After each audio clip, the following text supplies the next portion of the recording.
اللہ اکبر۔ ترکی کی تاریخی مسجد آیا صوفیہ میں 86 برس بعد اللہ اکبر کی صدائیں۔ جامع مسجد آیا صوفیہ میں نماز جمعہ میں ہزاروں افراد کی شرکت، مسجد کے اندر تل دھرنے کو جگہ نہ بچی، آس پاس کی سڑکیں بھی نمازیوں سے بھر گئیں۔ نماز سے قبل ترک صدر رجب طیب اردوان کی پرسوز آواز میں قرآن پاک کی تلاوت۔ الف لام میم ذلك الكتاب لا ريب فيه هدى للمتقين الذين يؤمنون بالغيب ويقيمون الصلاة ومما رزقناهم ينفقون۔ ہزاروں کا مجمع میں کرونا ایس او پیز کا خصوصی اہتمام، نماز کے دوران فاصلے کا خصوصی خیال رکھا گیا۔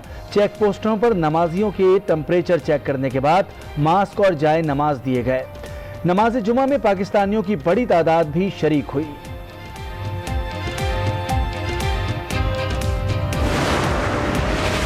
وزیر اعظم کی زیر صدارت قومی ترقیاتی کونسل کا دوسرا اجلاس، آرمی چیف اور وفاقی وزراء سمیت دیگر کی شرکت۔ عمران خان کہتے ہیں سماجی اور اقتصادی ترقی حکومت کی اولین ترجیح ہے، بلوچستان میں مکمل امن و امان کو یقینی بنانا ہے۔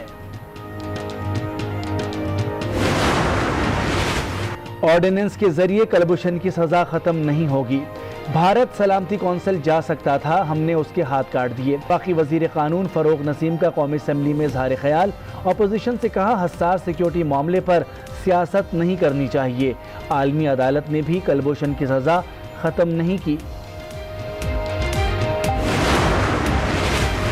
حکومت کا پی آئی اے کی نجکاری کا کوئی ارادہ نہیں، وفاقی وزیر برائے ہوابازی غلام سرور خان کا سینٹ میں اعلان، کہا پی آئی اے کو تنظیم نو کے ذریعے ماضی کے سنہرے دور میں لائیں گے، جعلی لائسنس کا معاملہ انجام تک پہنچائیں گے۔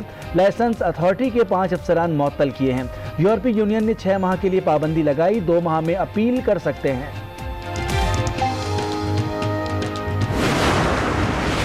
کراچی میں قانون نظر انداز، سپریم کورٹ کے احکامات بالائے طاق، مولانا فضل الرحمان کے بھائی ضیاء الرحمان ڈپٹی کمشنر وسطی تعینات، ڈپٹی کمشنر وسطی فرحان غنی کا تبادلہ لوکل گورنمنٹ میں کر دیا گیا۔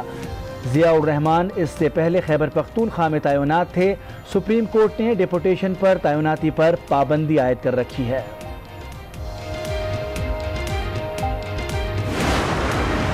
ضیاء الرحمان صاحب ہیں، ان کا ٹریک ریکارڈ بہت اچھا ہے، بہت ہی ایکٹیو بریلینٹ افسر ہیں، اور ان کو یہاں پہ لگانا جو ہے اس میں کوئی غیر قانونی غیر آئینی بات نہیں ہے۔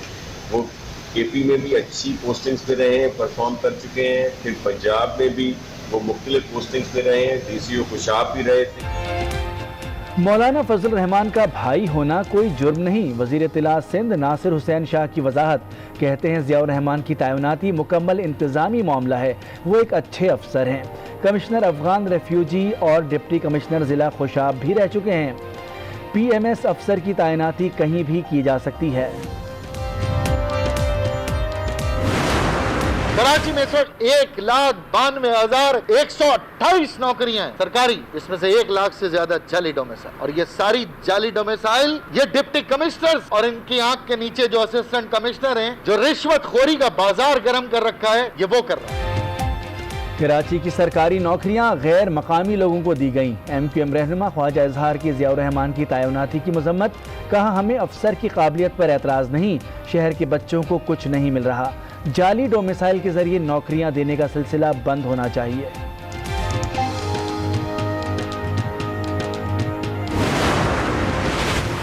سندھ ہائی کورٹ نے غیر اعلانیہ لوڈ شیڈنگ ختم کرنے کا حکم دے دیا کہ الیکٹرک کا لائسنس معطل ہونا چاہیے، عدالت کا کارکردگی پر برہمی کا اظہار، ریمارکس دیے عوام بہت تکلیف میں ہیں، 25 اگست تک پیش رفت رپورٹ طلب کر دی۔ بجلی بحران میں وفاق کو بری الذمہ قرار نہیں دیا جا سکتا، وزیر توانائی امتیاز شیخ کا ایوان میں اظہار خیال، کہا کہ الیکٹرک کو فرنس آئل اور گیس وفاق سے ملتا ہے، پی ٹی آئی نے دھرنا دیا، کیک اور چائے بھی کے الیکٹرک سے لی، امتیاز شیخ کی تقریر کے دوران اپوزیشن کا شور شرابہ۔ چودھری برادران کے خلاف آمدن سے زائد اثاثوں کی تحقیقات میں پیش رفت۔ چودھری شجاعت کے صاحبزادوں کے اکاؤنٹس میں باہر سے 581 ملین آئے۔ پرویز الہی اور اہل خانہ نے اکاؤنٹس میں 978 ملین وصول کیے۔ نیب نے رپورٹ ہائی کورٹ میں جمع کرا دی۔ احتساب کے نام پر انتقام کسی کو قبول نہیں۔ پیپلز پارٹی کی رہنما سستی پلیجو کی پروگرام آج رانا مبشر کے ساتھ میں گفتگو۔ ملکہ بخاری بولی نیب قوانین میں بہتری لانا چاہتے ہیں۔ جاوید عباسی نے کہا سپریم کورٹ کے فیصلے نے نیب کی حیثیت ختم کر دی۔ اسلام آباد ہائی کورٹ نے ویڈیو گیم پب جی پر پابندی ختم کر دی۔ پی ٹی اے کو فوری طور پر پب جی کھولنے کا حکم۔ پی ٹی اے نے 1 جولائی کو گیم پر پابندی عائد کی تھی۔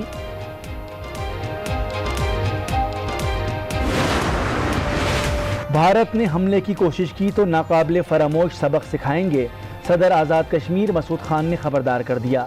اسلام آباد میں کشمیر محاصرے میں ہے کے عنوان سے سیمینار کا انعقاد۔ وفاقی وزیر اطلاعات شبلی فراز بولے بھارت حق کی آوازوں کو بندوقوں سے خاموش نہیں کرا سکتا۔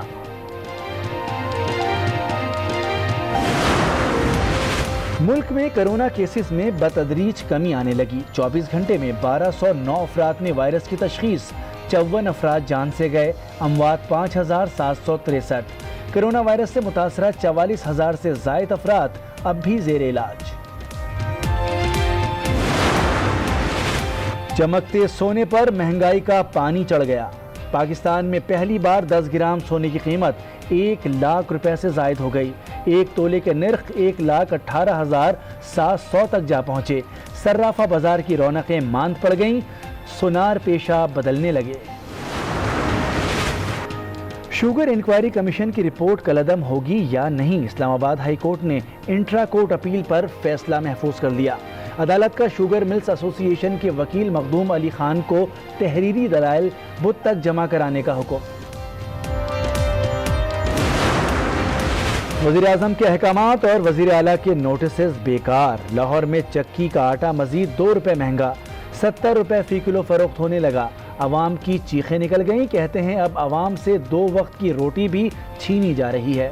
حکومت آٹا تو سستا کر دے۔ لاک ڈاؤن سے پریشان ریسٹورنٹس مالکان کے صبر کا پیمانہ لبریز۔ پریس کانفرنس میں ریسٹورنٹس کو صنعت کا درجہ دینے کا مطالبہ، کہا ریسٹورنٹس تباہی کے دہانے کو پہنچ گئے، ہزاروں بند ہو گئے، لاکھوں بے روزگار ہو گئے، حکومت ڈائن ان کی اجازت دے۔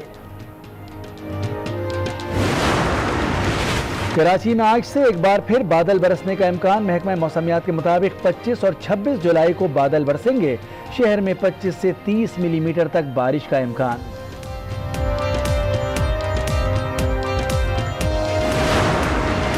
عید قرباں کی تیاری، سنت ابراہیم کی ادائیگی کے لیے جانوروں کی خریداری، منڈیوں میں رش بڑھ گیا۔ جانوروں کے دام سن کر خریداروں کا ہوش اڑ گیا۔ لڑائی جھگڑے کے معاملے میں بہت مشہور ہے۔ اس علاقے میں سب سے زیادہ کیس رجسٹرڈ ہوتے ہیں۔ اس علاقے میں لڑائی جھگڑے کے دریا دشمنی ہوتے ہیں، اور یہ جیسا کہ بتایا کہ چودھری نثار کا حلقہ ہے، یہاں پر غلام سرور خان کا بھی حلقہ ہے، لیکن ابھی تک افسوسناک بات یہ ہے کہ حکومتی سطح پر یا ان لوگوں میں سے کوئی نمائندہ یہاں پر نہیں آیا، نہ ہی اس علاقے میں گیا، نہ ان لوگوں سے کوئی بات چیت کی گئی۔ وزیر اعلیٰ نے یقیناً اس واقعے کا نوٹس لیا۔ بالکل، آصف نوید ہمارے ساتھ موجود رہے گا، بتا رہے ہیں کہ تھانہ چونترا کا جو علاقہ ہے وہاں پہ بتایا جا رہا ہے کہ اور علاقوں کی نسبت زیادہ اس طرح کے کیسز ماضی میں بھی رپورٹ ہوتے رہے ہیں۔ یہ علاقہ پہلے سے ہی بدنام ہے لڑائی جھگڑوں میں اور قتل و غارت گری میں۔ بالکل آگے بڑھتے ہیں، عثمان مظفر ہمارے نمائندے اس وقت علاقے میں موجود ہیں، ان سے بات کرتے ہیں۔ عثمان، جس طرح سے بتایا جا رہا ہے کہ تقریباً 1 گھنٹہ لگے گا میتوں کو ہاسپٹل منتقل کرنے میں، آپ سے یہ جاننا چاہیں گے کہ یہ جھگڑا شروع کیسے ہوا اور نوبت یہاں تک کیسے پہنچی کہ قتل و غارت گری کر دی گئی؟ جی بالکل، اگر اس معاملے کی بات کی جائے تو تقریباً جو ہے ایف آئی آر ہوئی تھی رب نواز اور ان کے جو دیگر بیٹا ہے دانش، اس کے خلاف یہ ایف آئی آر ہوئی تھی۔ یہ ادا کرتا چلوں کہ اس میں جو ہے یہ جو ان کی وائف تھی رب نواز کی، اور اس کو قتل کیا گیا۔ اس کے بعد جو ہے یہ واقعہ پیش آیا کہ رب نواز تھانے میں تھا، کیونکہ لڑائی جھگڑا چل رہا تھا ان دونوں گروپوں کے درمیان۔